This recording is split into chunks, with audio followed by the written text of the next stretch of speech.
കൂടുതൽ വാർത്തകളും വീഡിയോകളും കാണാൻ ഈ ചാനൽ സബ്സ്ക്രൈബ് ചെയ്യുക. കൂടെ ബെൽ ബട്ടൺ അമർത്തുക. നമസ്കാരം. ഏഷ്യാനെറ്റ് ടിവിയുടെ എപ്പിസോഡിലേക്ക് എല്ലാ മനഃപ്രേക്ഷകർക്കും സ്നേഹം നിറഞ്ഞ ഹൃദയം നിറഞ്ഞ സ്വാഗതം. ഇതാണ് വിഷയം. അഭിവൃദ്ധികളെ കൊണ്ടുതരുന്ന പത്താമതയം എന്താണെന്ന് എല്ലാവർക്കും അറിയാം അല്ലേ? മേടം പത്താം തീയതിയാണ് സാധാരണ പത്താമതയമായിട്ടിരുന്നത്. 2021 നമുക്ക് പത്താമതയം എന്ന് പറയുമ്പോഴത്തേക്കും ഏപ്രിൽ മാസം 23 തീയതി വെള്ളിയാഴ്ച ദിവസമാണ് വരുന്നത്. വെള്ളിയാഴ്ച ദിവസം വരുന്നത് ഏറ്റവും നല്ലതാണ്. ശുക്രന് പ്രാധാന്യമുള്ള ദിവസമാണ് വെള്ളിയാഴ്ച ദിവസം എന്ന് പറഞ്ഞു കഴിഞ്ഞാൽ. പക്ഷെ പത്താമതയത്തിന് ആദിത്യനാണ് പ്രാധാന്യമായിട്ട് പറയുന്നത്. ഭൂമിയുടെ നേർരേഖയിൽ ആദിത്യം വരുന്ന ദിവസത്തിനെ നമുക്ക് പത്താമതയമായിട്ട് പറയാറുണ്ട്. പത്താമതേ ദിവസം വാസ്തുപുരുഷൻ ഉണർന്നിരിക്കുന്ന ദിവസമായിട്ടും ഈ ദിവസങ്ങൾ ധാരാളം വിവാഹങ്ങൾ നടക്കുന്ന അവസ്ഥകൾ പറയാറുണ്ട്. ഈ ദിവസത്തിൽ ധാരാളം നമുക്ക് പരവാസ്തുബലി, ഗൃഹപ്രവേശന ചടങ്ങുകൾ, കല്ലിടുക. പത്താമതയത്തിന് കല്ലിട്ട് കഴിഞ്ഞാൽ ആ വീടിന് ദീർഘകാലം ആ വീട് നിലനിൽക്കുമെന്നാണ് പറയപ്പെടുന്നത്. അങ്ങനെ വീട് സംബന്ധമായിട്ട്, ഭൂമി സംബന്ധമായിട്ടുള്ള ഒരുപാട് കാര്യത്തിന്, കല്ലിടാന്, കട്ടള വയ്ക്കാന്, കുറ്റിയടിക്കാന്, അങ്ങനെയുള്ള ഒരുപാട് കാര്യത്തിന്, മുടങ്ങിക്കിടന്ന വീട് പണി പുനരാരംഭിക്കാൻ, എല്ലാത്തിനും പത്താമതയം നമ്മൾ കണക്കിലാക്കാറുണ്ട്. പത്താമതയത്തിന് നമുക്ക് മുഹൂർത്തം പോലും നോക്കണ്ട എന്ന് ജ്യോതിഷത്തിൽ പറയപ്പെടുന്നുണ്ട്. എങ്കിലും മുഹൂർത്തം നോക്കുന്നത് നന്നായിരിക്കും. കാരണം നല്ല കാര്യങ്ങൾക്ക് നമ്മൾ ഇറങ്ങുമ്പോൾ ശുഭകരമായിട്ടുള്ള ദിവസം ആണെങ്കിൽ പോലും നമുക്ക് ശുഭകരമായിട്ടുള്ള മുഹൂർത്തം കൂടെ അതിലെടുക്കുമ്പോൾ മധുരത്തിന് ഇരട്ടി മധുരം പകരുന്ന പോലെയാണ് പറയുന്നത്. അപ്പം ആദിത്യന് പ്രാധാന്യമുള്ള ദിവസത്തിൽ നമ്മൾ കാര്യങ്ങൾ ചെയ്യുമ്പോൾ, ആദിത്യന് ഉച്ചസ്ഥായി നിൽക്കുമ്പോൾ, നമ്മൾ നഗ്നദൃഷ്ടി കൊണ്ട് കാണാൻ പറ്റുന്ന ദൃഷ്ടിഗോചരമായിട്ടുള്ള കൺകണ്ട ദൈവമായിട്ടാണ് ആദിത്യനെ പറയപ്പെടുന്നത്.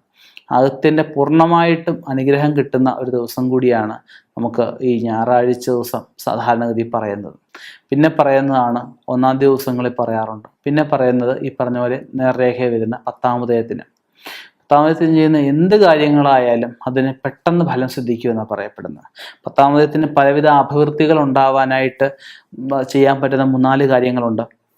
പത്താമതയത്തിന് ആദ്യം തന്നെ നമുക്ക് ഇടുന്ന ആദിത്യ പൊങ്കാല എല്ലാവർക്കും ഇടാൻ അറിയാം. വീടിൻ്റെ കിഴക്ക് ഭാഗത്ത് ശുദ്ധമായിട്ടുള്ള സ്ഥലത്ത് നമുക്ക് അടുപ്പ് കൂട്ടി അതിൻ്റെ വലത് ഭാഗത്തൊരു വിളക്ക് 5 തിരിയിട്ടോ 2 തിരിയിട്ടോ കത്തിച്ച് അതിന് മുമ്പ് ഗണപതിയൊരുക്ക് വെച്ച് നമ്മൾ ആദിത്യന് പാൽപ്പായസ പൊങ്കാല അല്ലെ പായസ പൊങ്കാല, വെള്ളച്ചോറ് കൊണ്ടുള്ള പൊങ്കാലകളൊക്കെ സമർപ്പിക്കാറുണ്ട്. അത് ഈ മേടം തൊട്ട് അടുത്ത മേടം വരെയുള്ള കുടുംബത്തിലെ അഭിവൃദ്ധി ഉണ്ടാവണമെന്ന് കണക്കാക്കിയ വീട്ടമ്മമാരാണ് സാധാരണ ചെയ്യാറ് പതിവ്. വീട്ടമ്മമാരില്ലാത്ത വീടുകളിൽ പുരുഷന്മാരും ചെയ്തു വരുന്നത് കാണാറുണ്ട്. വ്രതശുദ്ധിയോട് വേണം നമ്മൾ ഈ ആദിത്യ പൊങ്കാല സമർപ്പിക്കാനായിട്ട്. പിന്നെ ചെയ്യാൻ പറ്റുന്നൊരു കാര്യമാണ്, നമ്മുടെ ദേശത്ത് ഒരു 10 ക്ഷേത്രങ്ങളിലെങ്കിലും കുറഞ്ഞത് നമ്മൾ കുറേശ്ശെ മതി, ഒരു 2 കിലോ അല്ലെങ്കിൽ 3 കിലോ 5 കിലോ അരി വാങ്ങിച്ചിട്ട് കുറച്ച് ശർക്കരയും വാങ്ങിച്ച് ഓരോ കദളിപ്പഴമെങ്കിലും ഉൾപ്പെടെ ഒരു 10 കവറിലാക്കുക. അടുത്തുള്ള 10 ക്ഷേത്രങ്ങളിൽ ഇത് കൊടുക്കുന്നത് 10 തരം അഭിവൃദ്ധികളെ നമുക്ക് കൊണ്ടുതരുന്നതിന് ഏറ്റവും സഹായകരമായിരിക്കും എന്നാണ് പറയുന്നത്. സാധുക്കളായിട്ട് നിർധനരായിട്ടുള്ള ആർക്കെങ്കിലും വസ്ത്രങ്ങൾ ദാനം ചെയ്യുന്നത് ഏറ്റവും നല്ലതായിരിക്കും. ഒന്നുമില്ലെങ്കിൽ ഒരു തോർത്ത്, അല്ലെങ്കിൽ ഇപ്പം ഇന്നിപ്പം നിർധനരായിട്ടുള്ളത് കാണാൻ കിട്ടാൻ വളരെ കുറവാണ്. ഒന്നുമില്ലെങ്കിൽ അനാഥാലയങ്ങളിലോ അല്ലെങ്കിൽ റോഡ് അരികളിലൊക്കെ താമസിക്കുന്ന ആൾക്കാരൊക്കെ, ഒന്നുമില്ലാത്ത ആൾക്കാർ ഇപ്പോഴും ഉണ്ട്. അവർക്ക് സാധുക്കൾക്ക് ഭക്ഷണവും വസ്ത്രവും കൊടുക്കുന്നത് ഏറ്റവും നല്ലതാണ്. പിന്നെ പത്താമതയത്തിന് കൊടുക്കാൻ പറ്റുന്നതാണ് ആനയ്ക്ക് ഭക്ഷണം കൊടുക്കുന്നത്, പശുവിന് ഭക്ഷണം കൊടുക്കുന്നത്, കുരങ്ങന്മാർക്ക് ഭക്ഷണം കൊടുക്കുന്നത് ഒക്കെ ശ്രേഷ്ഠമായിട്ടാണ് പറയപ്പെടുന്നത്. എല്ലാ ജീവികൾക്കും കൊടുക്കുന്നത് നല്ലതാണ്, എന്നാൽ ഇവർക്ക് കൊടുക്കുന്നതിൻ്റെ ഫലം കുറച്ച് കൂടുതലായിരിക്കും എന്നാണ് പറയുക. പിന്നെ നമുക്ക് വാർദ്ധക്യത്തിലായിട്ട് കിടപ്പ് രോഗികളായിട്ട് അല്ലെങ്കിൽ നോക്കാൻ ആരുമില്ലാതെ കിടക്കുന്ന വ്യക്തികൾക്കൊക്കെ ഉണ്ട്. അവർക്ക് മരുന്ന് വാങ്ങിച്ചു കൊടുക്കുന്നത് നമുക്കൊരു പരിധി വരെ നമ്മുടെ കുടുംബത്തിൽ കൊണ്ടാവുന്ന മരുന്നുകൾ വാങ്ങിക്കേണ്ടി വരുന്ന അവസ്ഥയെ ഒഴിവാക്കാൻ സഹായിക്കും. നമുക്ക് ആശുപത്രി വാസങ്ങളെ ഒഴിവാക്കാൻ നമുക്ക് സഹായിക്കും. നമുക്ക് എന്താണ് വേണ്ടതാണ് നമ്മൾ ഈശ്വരന് കൊടുക്കുന്നത്. അതേ വസ്തുക്കൾ തന്നെ മറ്റുള്ളവർക്കും കൊടുത്താട്ടെ. അവരുടെ ഒരു പ്രാർത്ഥന കൊണ്ട് നമുക്ക് മരുന്ന് കഴിക്കേണ്ട അവസ്ഥ അവിടെ മാറിപ്പോവും. മരുന്ന് കഴിക്കുന്നതിനാ രോഗം ഉണ്ടാകുമ്പോഴാണ്. രോഗമില്ലാത്ത അവസ്ഥയാണ് ആരോഗ്യം.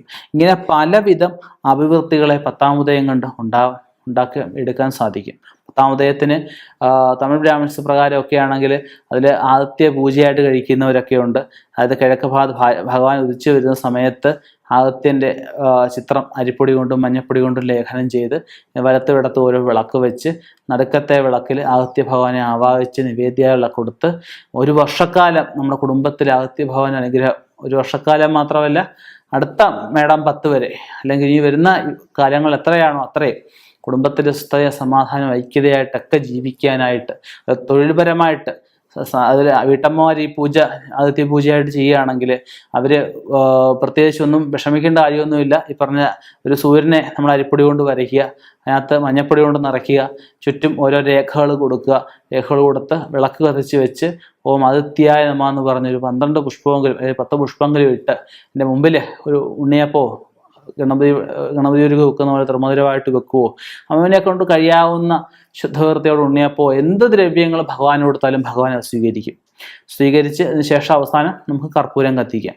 അങ്ങനെ നമുക്ക് ആദിത്യ പൂജ കഴിക്കാം. ഇപ്പം ഇങ്ങനെയുള്ള പല വിധത്തിലുള്ള അഭിവൃദ്ധികൾ ഉണ്ടാകുന്നതിനായിട്ട്, ഐശ്വര്യങ്ങൾ നിലനിൽക്കുന്നതിനായിട്ട് ഈ 10-ാം ഉദയത്തിൽ ചെയ്യുന്ന കാര്യങ്ങൾ കൊണ്ട് സാധിക്കും എന്ന് ഞാൻ പറയുകയായിരുന്നു. ഇനിയും മനുഷ്യർക്ക് ഉതകുന്ന നാനാവിദ്യകളുമായിട്ട് അറിവുകളുമായിട്ട് കണ്ടുമുട്ടാം എന്ന ശുഭപ്രതീക്ഷ നിർത്തുന്നു. നന്ദി, നമസ്കാരം.